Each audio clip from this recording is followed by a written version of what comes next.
Hello, and welcome back to another episode of Minority Reportz podcast and digital series.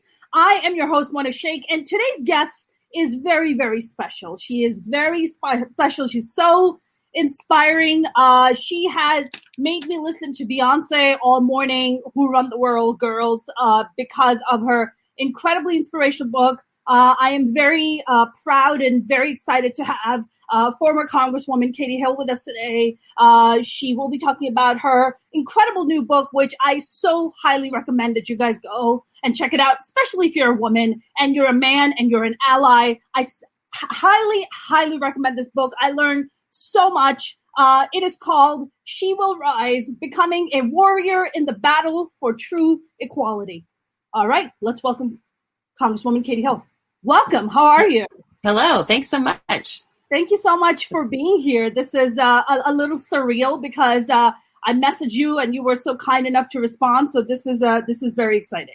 Oh no, I'm so glad to be here. And I was listening to your podcast from, I don't know, maybe a few weeks ago about how well, I forget what you said. Men have had power for way too long, whatever it was, but we've had it for centuries. So yeah, we're on the same page. a little too long. I just wanted. Yeah, just a little bit. A little bit. I actually wanted to start off and ask you, your time in Congress. What was your favorite experience? You would say as a congresswoman? There was a lot, honestly. Coming in as part of that historic freshman class with so many women, with young people, it was really inspiring, and I don't regret a moment of it. And being elected as the leader, as the representative of that class to leadership, was a true honor. Then serving in that role, I got to work directly with Nancy Pelosi and with every person who was elected to House leadership. So.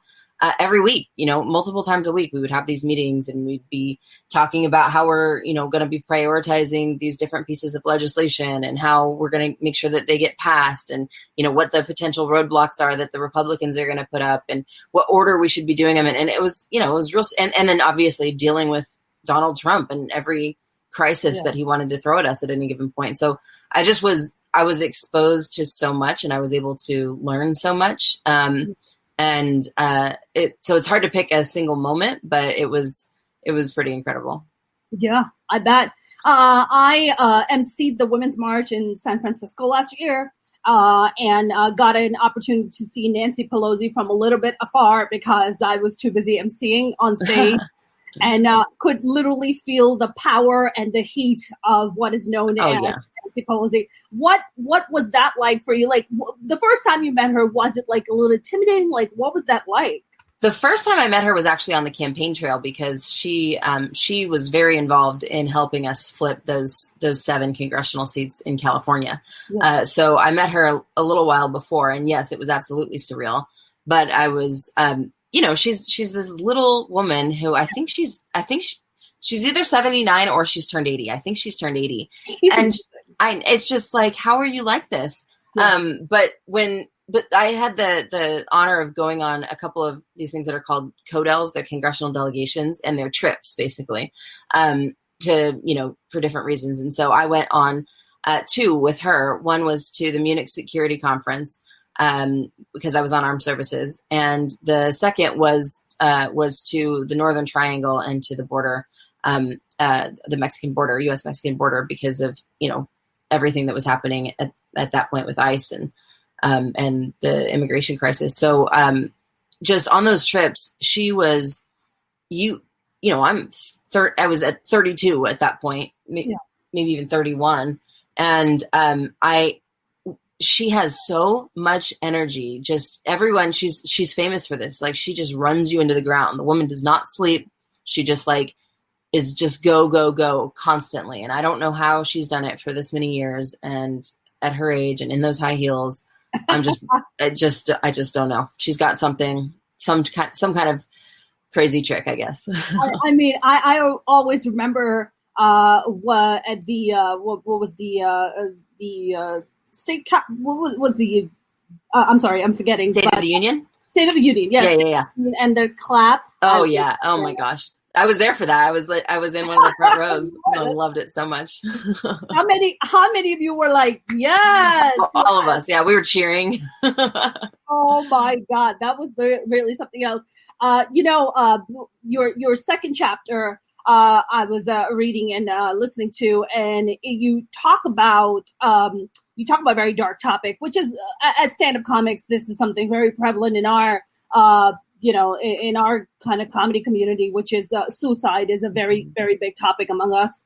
And it really gave me goosebumps, and it really made me very emotional, thinking that, an incredible, powerful woman like yourself would be kind of brought to this point. And I was wondering, I was like, do you think and feel like that no matter how powerful a woman becomes in America, she will always be vulnerable to like spousal and societal abuse? I think it's very possible. And I think that that's exactly what we've got to fight to change. It's the reason that I, so immediately tried to pick back up and keep fighting, and recognizing that this is exactly what women are experiencing every single day. And I know that you've talked about your own experience with domestic violence and just how horrifically common it is. I think that with my case, there were people who were specifically trying to show that it doesn't matter how powerful you are, that they can still take you down. I think that included my husband. It included the Republicans in the area who were not using it just as a political opportunity, but to try and scare people away, to try and scare others away from running, and to claim back their power of having this Republican man in Congress. And I think that the third thing is it shows that women are the media is willing, and especially, the right-wing media is willing to just throw women under the bus and exploit us for clicks or for, whatever else they have as their agenda. Red State is a partisan one. The Daily Mail is just trash. So, I think that it's something that we have to really be aware of and call out wherever we see it and fight to change those norms. Yep. Absolutely. And of course, that also begins at at legislative level, right? Yeah, of course. You're talking about changing rules. Do you think that laws only change because society demands it, or is it the other way around?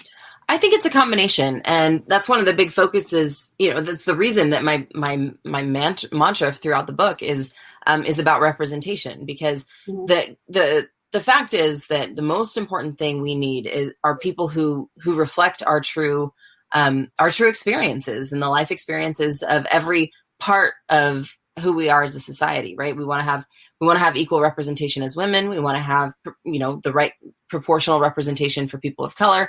We want to make sure that our elected officials reflect who we are and the diversity that is included with that. Not just because we just want to say that we have X number of women or say that we have X number of, Black people or whatever. It's that we want to be able to incorporate those experiences into the way that we legislate. And that matters. That really, really matters, because if you have leaders who do understand these things, who have been through these things, they know to champion them. They are going to prioritize them, and they're going to help bring them to light. They're going to help, make them a focus that might not otherwise. They can drive attention to it that otherwise couldn't happen. So I think it's a combination.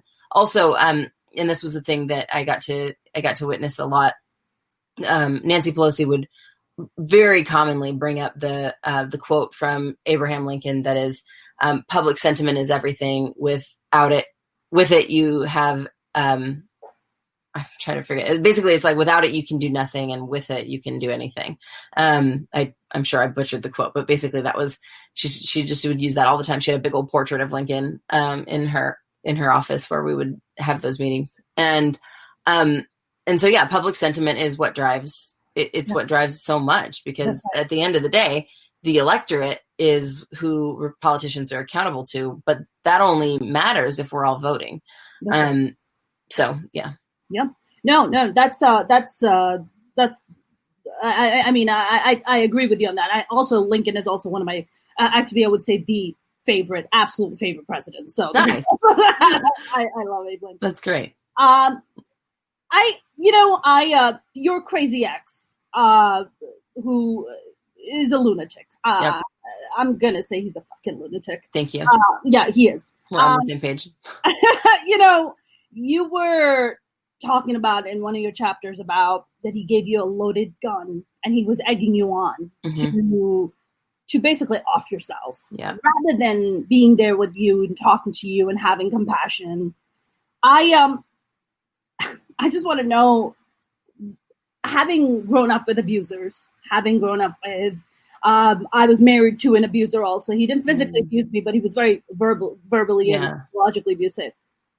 What the fuck is going through your mind when he's doing this to you? That was the moment that I really was, and I think I shared this in the book, but that was the moment where the next day I was like, I knew that I had to stop. I had to get out of there physically for my own safety.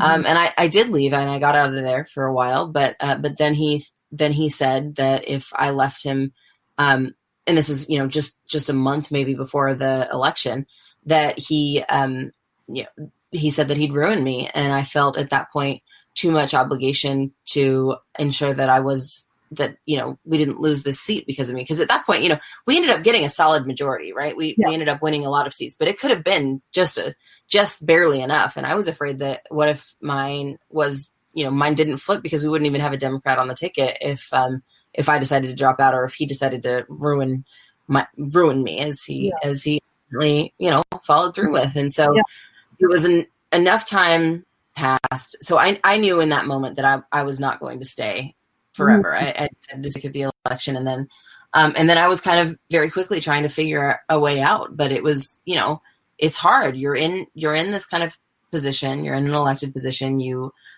the marriage story is kind of part of your campaign, right? Like it just is for every politician. Sure.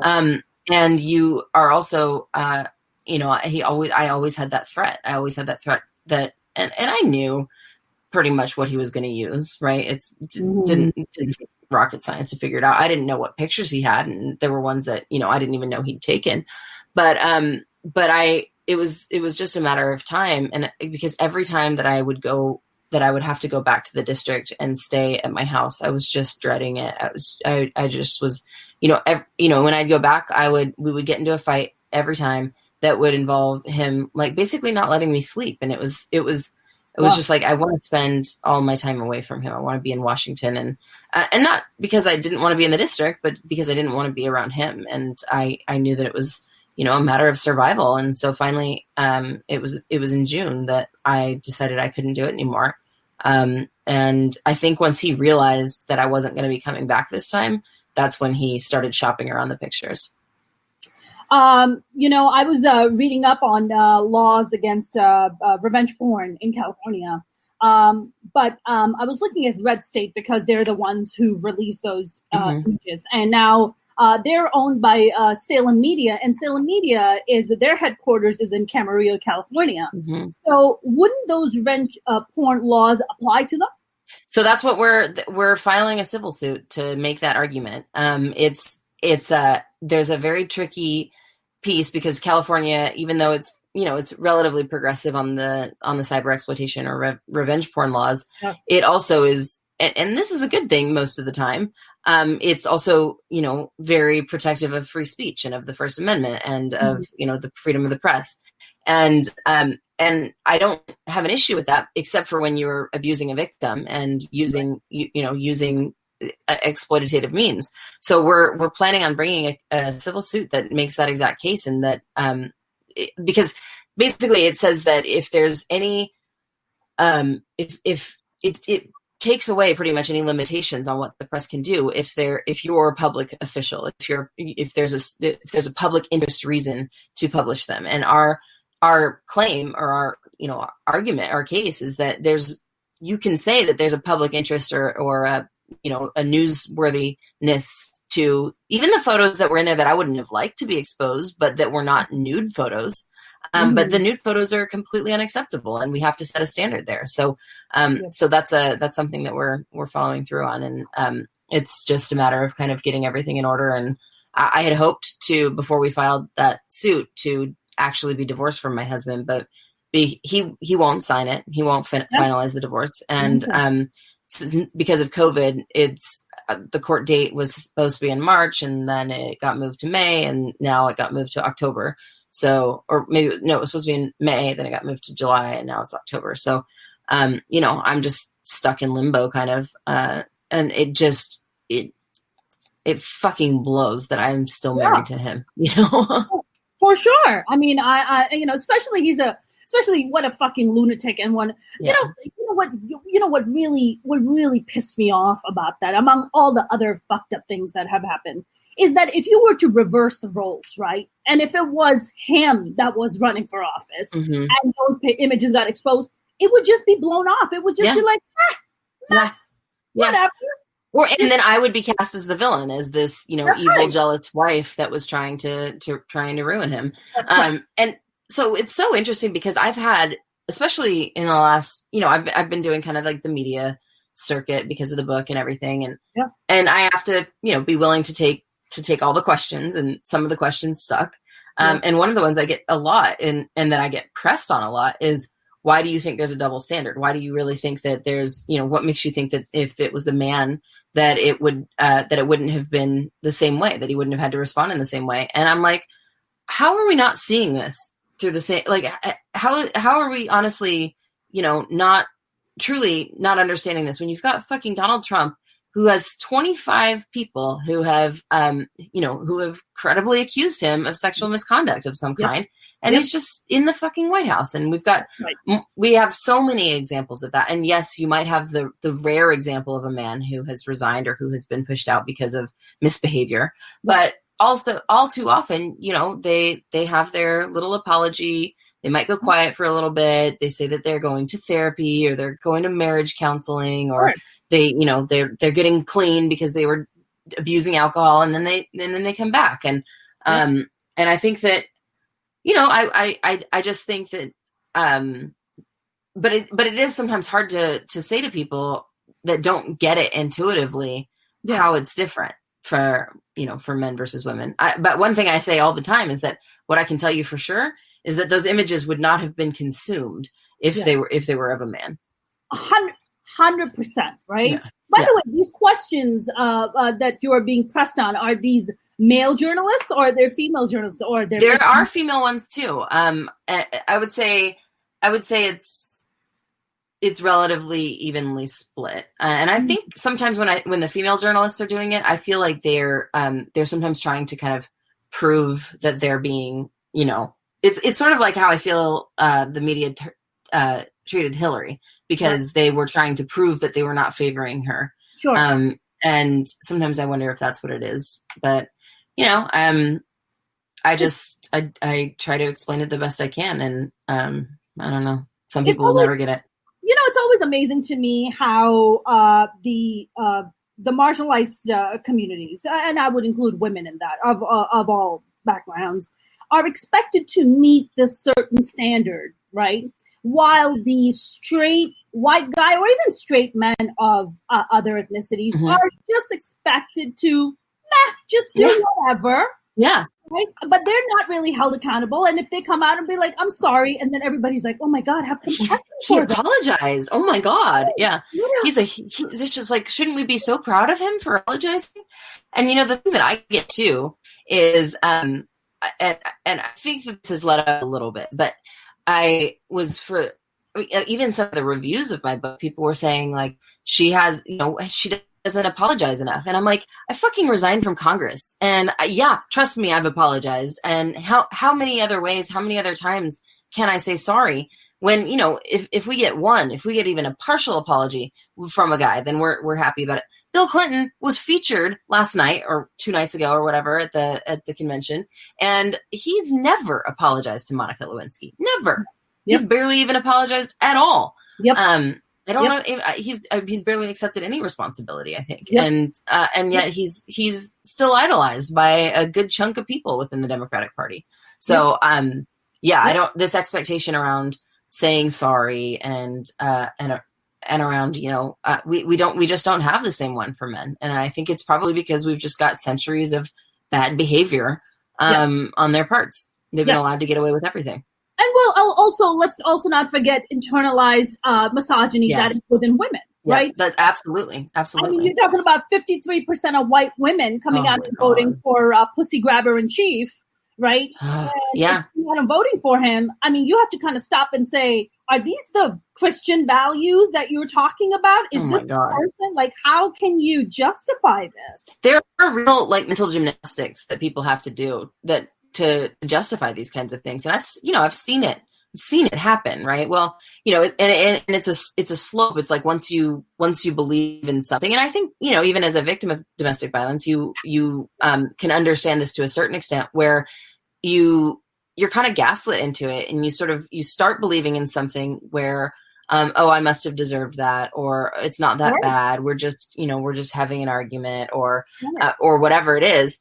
And, so many fights I would remember, I would end up apologizing. I would feel like it started out with something, me complaining, or not even complaining, me calling him out on something that was very legitimate, like a really bad behavior of some kind. And, it would turn into, me apologizing for what I'd done, and truly even believing it, especially when I was younger. And so I think it's a similar concept, honestly, with women who fall for this kind of, for the Trumpian sort of beliefs and values, or lack of values, I guess. For sure. So I don't know. I hope that if that doesn't change in November, then I don't even know what to say about white women. I just don't know. I hope nobody else will stop me, because I just don't want to be part of that group anymore. Right. I don't even blame you. Here's the thing. Okay. So I guess me having, and you've listened to some of my episodes about growing up with domestic violence, and just, do you think like, looking back on it, you married a narcissist, and do you consider yourself like a fixer or like a rescuer? You're like, let me come and fix. Yes, definitely. And I think that that's something that a lot of us fall into. And I see it with myself even now, with, either friends or acquaintances, and I have to watch out for it, because it's a behavior that, my mom is a nurse, and she's a caregiver, and so many of us are conditioned for, just from girlhood, that we take care of people. And so, I think narcissists in particular they can sense that. They can also sense, vulnerability, and the fact that I had been taken advantage of before, and I was still only 16 years old. And so I think there's just it's a combination of things. And I know for a fact that when you kind of, you feel like, oh, it must be my fault somehow. Once, he can be better. I just haven't figured out how to do it yet. And it's the psychological implications of it are so fucked up. Lots of therapy. Yeah, exactly. I'm a huge advocate of therapy. I've been in therapy for 13 years, and I am a huge advocate of it. First of all, I fucking hate abusers. I've been around way too many narcissists, so I am just like, so it's like I am Superman, they're kryptonite. I am just so gripped by them. I mean, I wanted to ask you about, this, your ex-husband, he doesn't keep in touch with you or anything. You guys don't have any kind of context anymore. Oh no, I blocked. I had, with all of this, I changed my number. I changed my email. I got rid of any way that he could contact me. And he tried for a little bit. But, and even in ways that, you can see the continued manipulation. Like he reached out after my brother died in the beginning of the year, and he reached out then. I'm sorry to hear that. And thank you. And I'm just like, don't you even dare, Yep. But, yep. I mean, talk about going to a low where you guys were together for 15 years, and this person is just like, you know what? Because I can't have you and I can't have control over you, I'm just gonna ruin everything that you've built. Did you ever think, being married to this fucking lunatic, that he could be capable of dropping to that kind of low? No, and I think, again, there's this big piece of denial, right? And not even letting your mind go there, because you don't want to believe that it's possible. I guess I thought that, he he would be crazy. He would do lots of things, but that there was a certain line. You know, and honestly, what I thought, I was like, he would do that to me, but I did not think he would do it to the other woman that was involved. That I just thought that you would have some kind of decency, and knowing that, you know, how it would impact her, and that truly, that's the part that I think I clung to.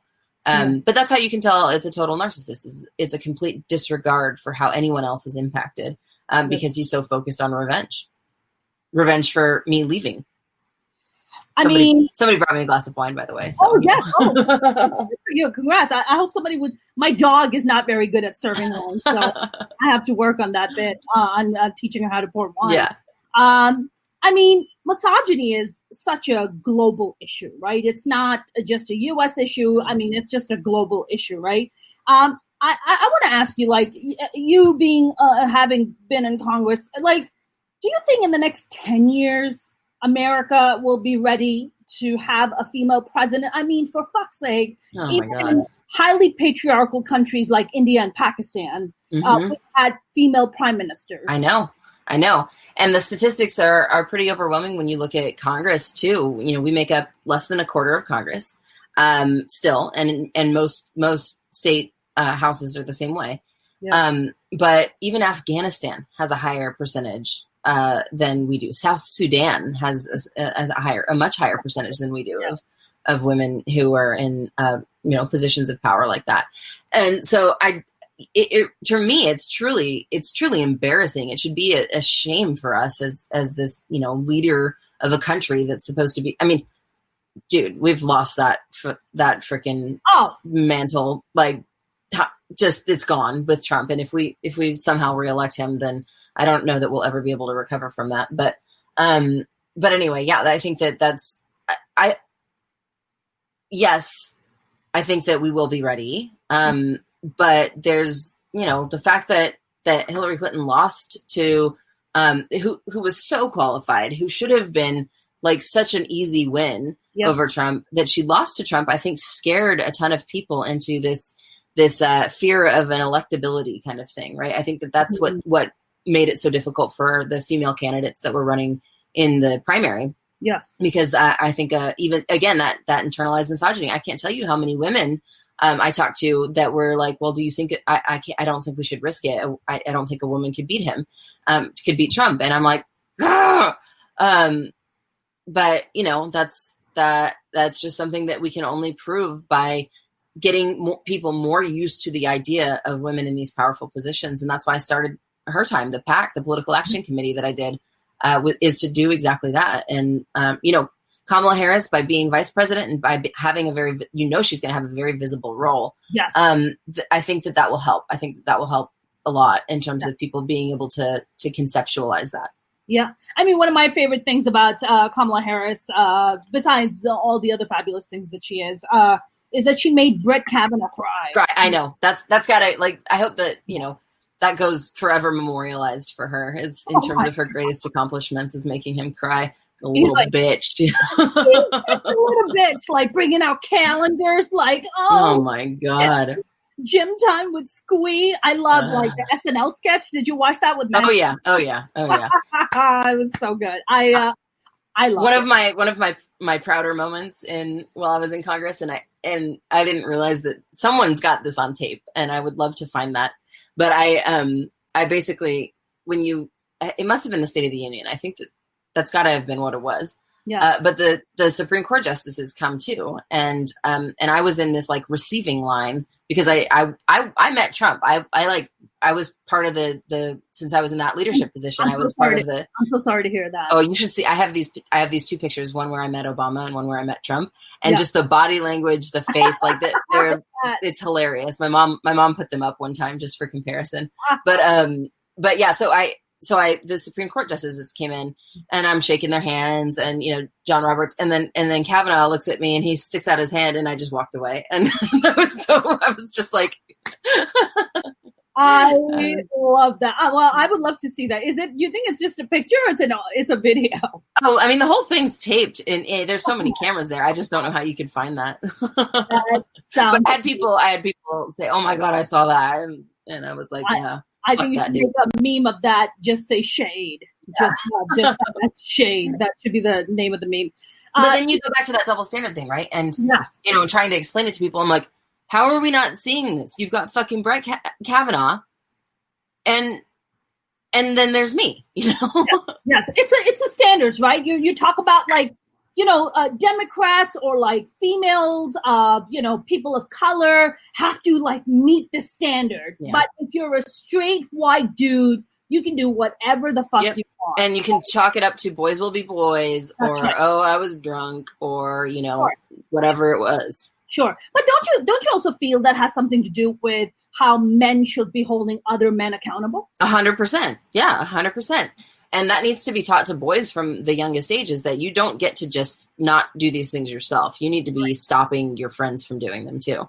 And reporting them. And I think you probably saw that line that I closed my book with was, I heard from a girl that my brother had been seeing after he passed. And she just, she'd written this letter to him about how he made her feel safe and how he like protected her. And, I don't want to say like guys should be protecting like that. That has its own like connotations around it, but that he made her feel safe. And that's the fact that she felt like once he died, that was part of what she wanted to memorialize.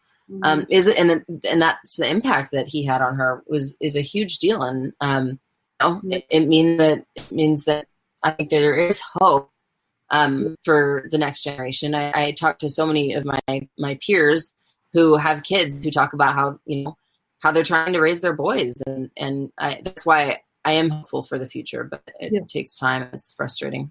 I feel like the younger generation, like guys and girls, are just so woke. They're just not taking shit. They are so proactive. The fact that the Tulsa rally was tanked by I know. I know. Come on. It's so great. That's some OG shit right there. That's amazing. I when pussy grabber in chief Trump, when he came out, like, grab him by the pussy, and even that wasn't stopping people, then, it's just like, it just keeps dropping to a new low every day. Every day is a new low. I mean, for me, like, I grew up under a dictatorship in Pakistan, right? And everything that's happening right now is very much a pathway and a road to dictatorship, right? 100%. I feel like, but as Americans, because Americans have never experienced dictators firsthand. They've heard about it, but they've never experienced it firsthand. Yep. It's also, it's a kind of a far-fetched idea, like, not us. Yeah, not 100%. I think you're exactly right. Yeah, I think so completely. And there are many of us who saw it, right? Who've called it out and said, no, this is the same path that other countries who had democracies and fell into dictatorships have gone through. We know that history tells us this, and just because it didn't, we haven't gone through it ourselves doesn't mean that it doesn't happen. And we are just as, democracy is fragile. It's something that we have taken pride in maintaining as a country, and now we don't. So how do we fix that? And that's why when, I think that people might think it sounds cheesy, that it's about the fate of our democracy and the soul of our nation, with that those are the kind of the taglines that the Biden campaign is using, but it's like, it's fucking true. And, and I don't know. And I think the people who are going to show up and vote they do get this. And I think there's going to be enough of them who have realized it now that I don't think these institutions that we take for granted are going to survive another 4 years. I don't think that there's any chance they will. Like, look at the post office. Who would have thought the post office would be at risk? That's right. I mean, his whole their entire strategy, him and Moscow Mitch, their entire strategy is to get rid of checks and balances. Yep. Right? Yep. Checks Exactly. and balances. The only thing that stands between them and a dictatorship is checks and balances. That's it. And God forbid if they get another 4 years. Honestly, can I tell you, I don't have the physical or the mental strength to pick myself up and go to another country. I just don't. I just don't. And they won't want us. The other countries won't want us. Like we can't go anywhere now. And that if we elect Trump again, they're not taking us. So like we're stuck. But I honestly, at the risk of sounding, I don't know what, if there's whatever, I'm not an elected official anymore, but like, we have to have a fucking revolution if he's reelected. Like, I'm not even exaggerating. There's, I'm not suggesting war or violence or whatever, but like, every single one of us needs to be out on the streets and figuring out how to overturn this. We're at French Revolution status. Yep. Like now. Yep. So 100%. But, and you know what they did to their leaders? They went and, chop their heads off. Yeah. So I guess I should be careful that I'm not exactly suggesting that. But I'll say it. I'll say the introduction of a guillotine would not be a bad idea. Yeah. I know. Leaders. Yep. I know that it's a lot easier for a lot of people to sit, and I'm sure you get badgered with these questions about like, oh yeah, a lot of people like, you should have never quit, you should have stayed. Do you feel like look, we have a president who's been accused of child rape and just all the horrific things, and not to mention all the corruption with Russia, who's been paying his bills this entire time. Mm-hmm. Yeah. I know that, Nancy Pelosi is a huge supporter of yours. If you had stayed, do you think you would have had enough support of your peers to get through that kind of rough period? Yeah, I do. But part of what I was so afraid of was being a liability and putting them in the position of having to either defend me or denounce me, of being a liability during impeachment, a distraction during impeachment. And honestly, just the idea of that not stopping, of knowing that barrage could continue indefinitely. Yeah.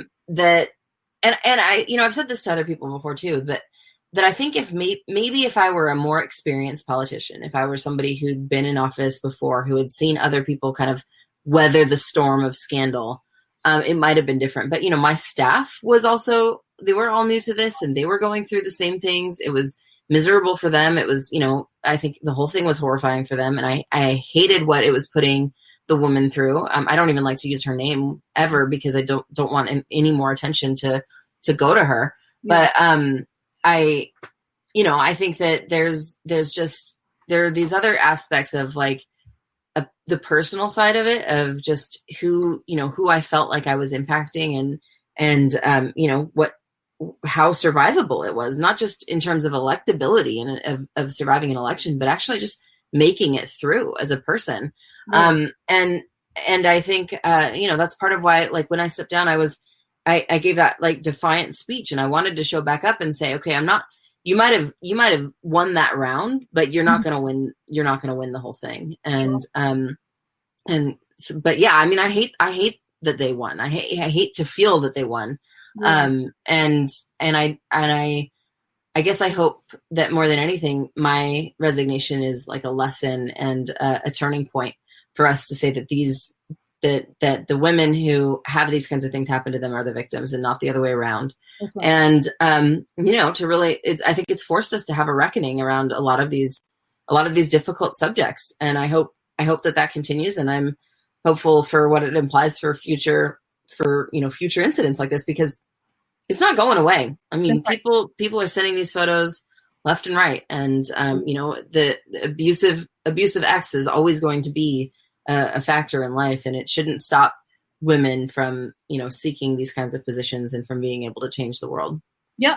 I mean, revenge porn is mostly, guys, because the shame is always on the woman, right? Uh-huh. Yep. For the guy to be nude, he's like, yeah, check it out. I know. Bring some more ladies. You like what you see. I know. I mean, that's why they like, I don't know who, has anyone ever wanted a dick pic? Honestly, never. I just, and so this is the example that people use when they like to say that I was not, it was not a double standard, that, a Republican man would have the same thing happen, is this guy named Joe Barton. And, I don't know him personally. I know that he was very, very conservative, and maybe as an individual guy, he was fine, but I don't, I'm always like, whatever about that. Anyway. But so there was a photo of him that he'd sent to, I think, a constituent, and it was a dick pic. And, but like the way that photo was shared was, it was totally blurred out, and it was like his big fat old man belly. And it's like, that's not the same as what you were showing of me. and the way that you were sensationalizing it, and the way that it became clickbait, and the way that it was like such a sexualized thing. I think the guy resigned in embarrassment, and it was not I think it was that he was this old guy who was supposed to be this conservative member that made him do it. It wasn't because he was ethically wrong in it. It was, something else. So right. He had the man fupa out. Yeah. Man fupa. Oh yeah, big time. I don't even know if it was like a fupa, just like a giant, It's like a giant man boob, just one boob with no nipple. I made the mistake, and I did this because I was trying to like kind of wrap my head around this comparison. So I looked up, it was like Joe Barton images. And so I know it was published, and they published it in the Daily Mail because of course they did. And I saw how they published it, and it was not like they published mine. I can tell you that much for sure. Honestly, like for me, I could not even imagine like something so intimate like that being splashed all over the internet. The first time you heard about it, it must have been like earth shattering. It was. I'll never forget that moment. I was in my office, and actually I had been, I don't think I've talked about this part before, but I had been asked by the speaker to be part of this impeachment, like, communications task force where we were going to, I was going to be on TV a ton talking about like, and I was the vice chair of oversight, and Elijah Cummings was sick and had, I think he died shortly after after everything was happening to me. And so I was going to take on a pretty prominent role as we were moving into impeachment. And so we were in my office, my communications director and my chief of staff, and maybe my legislative director and my chief of staff. We were talking about like how we were going to, do this. And then my communications director came in, and she just had this like ashen face, and she showed me her phone, and it had the article and the pictures. And I just like, I had to take a minute and compose myself and like, but your throat closes, your stomach sinks completely. Like I know that my face must've gone white. Like it's literally your worst nightmare. It's exactly the thing that you're so, I mean, we all have those nightmares, right? Everyone's had the nightmare of being naked somewhere. And now, immediately you see that and you're like, everybody can see this forever, because once it's on the internet, it never goes away. And it's, it's like the most embarrassing personal things that you can imagine. Did you, when that happened, were you still on speaking terms with your ex at the time? Yeah. Yeah. So wait, which ex? I'm talking about your ex-husband. Oh, okay. I know you haven't divorced yet, but I'm going to call him ex-husband because so I wouldn't say speaking terms as much as like we were like, I hadn't totally blocked him because I was still trying to divorce without, incident, I guess. Mm-hmm. But once that happened, and of course, I texted him basically immediately because it was just my initial reaction. And I was like, what the fuck? Mm-hmm. And of course he denied it. He's like, I would never do that. And I'm like, you're so full of shit. So, but yeah, it was just like, and then we found out more information later about how he'd been shopping the photos around. And so, he claimed that he was hacked, and I'm like, dude, what are you talking about? That stuff, it wasn't your computer. That stuff was on your phone. Those were pictures that I didn't even know were taken. Then we found out that he'd been posting them to these like swinger sites without my knowledge, even while I was an elected official. And I'm like, bullshit, you were hacked. So, yeah, that's my feeling on the matter. First of all, again, I am so sorry that, look, you've been through a lot with that. When the brother's passing, you've been through a lot. Your mom had a brain surgery. How's she doing now? She's doing well, and I'm so proud of her. I mean, it's been just just a couple days ago, it was 7 months since my brother died, and I'm going back to California, and it's going to be his 21st birthday on September 1st. And, so we're doing an ashes scattering trip, and I know that's going to be really hard. And, so, you know, losing a child is something that I don't think anyone can understand. And if you haven't, and for me, and my sister, it's hard enough. I was really close to my brother, and it's something that you never want to even fathom, but it's even more so for a parent. And, but she's also a nurse. She's been a nurse, and she was in a supervising position. She was a what's called a house supervisor, which means that you're basically the charge nurse for the entire hospital. So you're literally, for her, she's the night shift. So she's in charge of the entire hospital, a big trauma center in Los Angeles County, when she's there.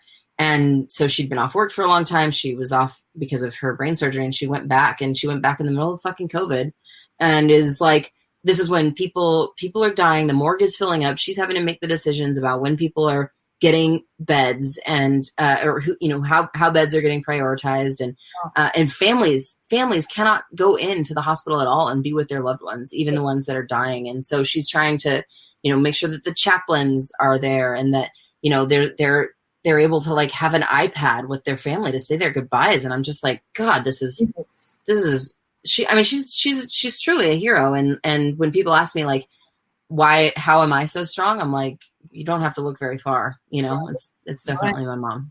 Right. Right. Yeah. I mean, yeah, you know, it shows. It shows. I mean, I really wouldn't even know what I would do. I would have a Britney meltdown. I would be like shaving my head, and like it would. I've thought about it. I've definitely thought about it, but you know, like that's a lot. I wanted to ask you. You cover so many great topics, and I learned so much. You know. So like a lot of times you read books, and you're just like, oh, that was a really good book, and I learned. You know, but your book has like this. For me, it had this additional value about learning about Susan B. Anthony and her friend Liz. Like, I didn't know about that. That was an amazing piece of, history that I didn't know. And I love history. I'm a big history buff. You know, you were talking about in great detail you talk about money, you have different chapters about workplace, women's bodies, our safety, our roles at home. You know, I feel like me also as a writer, you know, whenever I write stuff, it always reveals this part of yourself that you didn't know that was sitting in your subconscious, right? Yeah. When you kind of went through this writing journey, what is something that you discovered about yourself that you probably didn't know before, but you learned about yourself through writing? Or if you... Yeah. I think the biggest connection that I made was the sort of the connection with my grandma, and the generational kind of way that this all, you know, fits in, and the fact that, you know, I was, I guess, susceptible to the same things, and you know, I, as an example of so many women who are my age, the same things are happening to us that were prevalent in the 1940s and 50s, and that, you know, a lot has changed, at least on the surface, but that there's so much that hasn't underneath the surface. And you know, we see that in the fact that the statistics vary, but between 1 in 3 and 1 in 4 women are going to be sexually abused in their lifetimes. And it's just like there's staggering statistics of domestic abuse. And I think it's 52 women a day in the United States are killed by a domestic. 52. It's 3 women. It's 3. Yeah. Okay. I was like 52. Where did I get 52? 52 is of some time period that are. Oh, I'm sorry. It might be 52 that are shot a day, not that are killed, but I say that statistic in the book too, and I'm sorry for not like knowing it off the top of my head, but it's I think it was really a moment for me to kind of reflect on, you know, where do I take this? How do I see, you know, the mental health struggles that I have that come from my family, you know, what learned behaviors I have from both, you know, my grandfather, who I idolized, but who I found out later was an abuser, and how do I compartmentalize that, and how do I reconcile that, so that, yeah, I think because I wrote it so fast, and I was writing it kind of in the aftermath of my brother's death as a way to sort of, you know, dive into something and put myself into something that was, you know, that allowed me to do that and because I couldn't just sit and grieve, right? Like I was not able to do that at that point, and I don't know if I'll ever be able to. I know that I know I'm about to go back to California and see my therapist a bunch, and I know she's going to say that I'm filling up all my time and being busy like this to not address some of the issues that I'm supposed to address. But well, that's a trauma response, so yeah, I know all about that. I mean that's what I tend to do, just fill up my schedule, and I'm like, I don't have any time because I don't exactly. I don't want to think about shit, so I'm just going to fill it up with a bunch of shit. Yep, totally. And I've gotten very good at the box, right? Like putting the things in the box, and it's in a separate part of your brain, and you don't open it. And so I know that, like, because when you're doing it in a distance, you can't really get deep into trauma work. Like Right.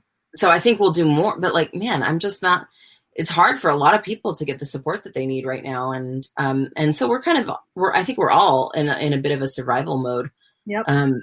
Rather than being able to address, and I know this for a fact for me that it's been a year from hell, and I have a ways to go on it. But I think I kind of deviated from the original question. But no, I know, but it makes a lot. You know what you're talking about with your grandmother is you're talking about generational trauma. Is what? Yeah. Right. Yeah. But I feel like with everything that you have done and continue to do is breaking that generational trauma. Do you feel that way? Because I feel that way when I read. Yeah, I hope so. You know, there's no next generation yet, you know, from our family.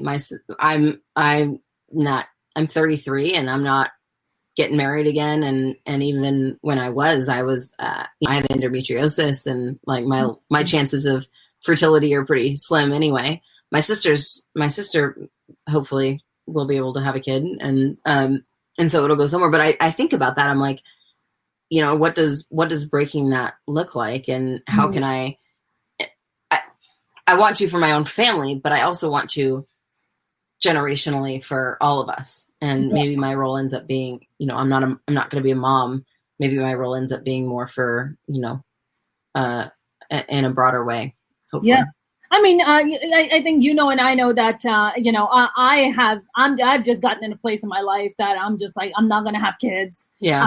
I'll maybe adopt kids down the line. Yeah. That's kind of where I'm at. Yeah. If money allows and time allows, I'll have, you know, adopt a kid or two. But, you know, we are also as women shamed for that. Why don't you want to have kids? I know. And I've had multiple women admit that, and even these are progressive women that like, they're suspicious somehow of women who don't have kids, that they don't trust them somehow. And I'm like, well, hello, I'm going to be one of those people. So I think they look at me as like, I'm still young enough that I could. Yeah. But at some point I'm going to hit the point where people are like, no, you're not really. You're like Kamala Harris, because she's adopted, you know, she's got stepkids, but she got married at 48, I think 49. And, was it 50? Yeah. And so people, you know, I'm glad that I do really hope that these kinds of things start to shatter the norms and expectations. And, but yeah.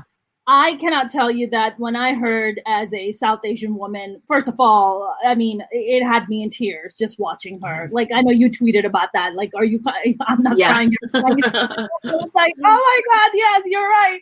I was just there, and it's so emotional to see someone who partially like looks like you is up there, like a VP ticket of a major party. Like, I know. What is happening? Like, this is incredible. And the fact that she's 50, the fact that she was like, I'm not going to have like these societal expectations or like cultural expectations of me to have kids by a certain age and have a husband. She's like, I'm just going to do me. Like, she's phenomenal. And I was one of the first members of Congress to endorse her presidential campaign.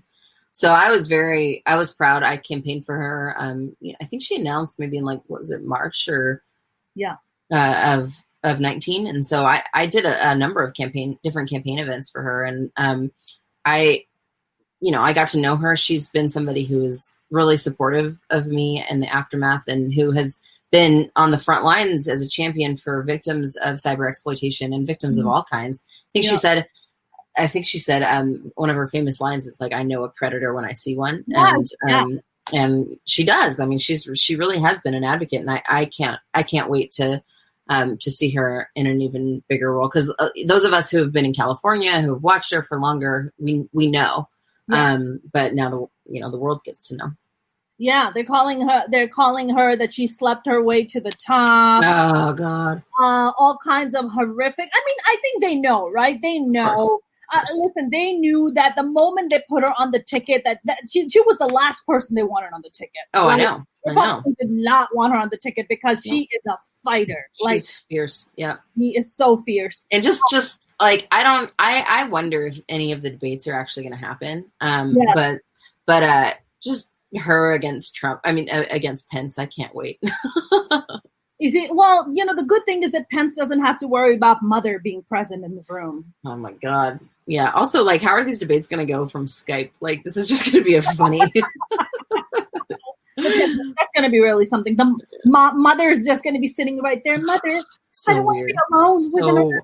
So weird. Talk about being in the closet. Like, oh my God. Man. I don't know what closet he's in, but it's something, that's for sure. But let me tell you something. He comes out of that closet looking not so fabulous. No, it's really unfortunate. It's very, very unfortunate.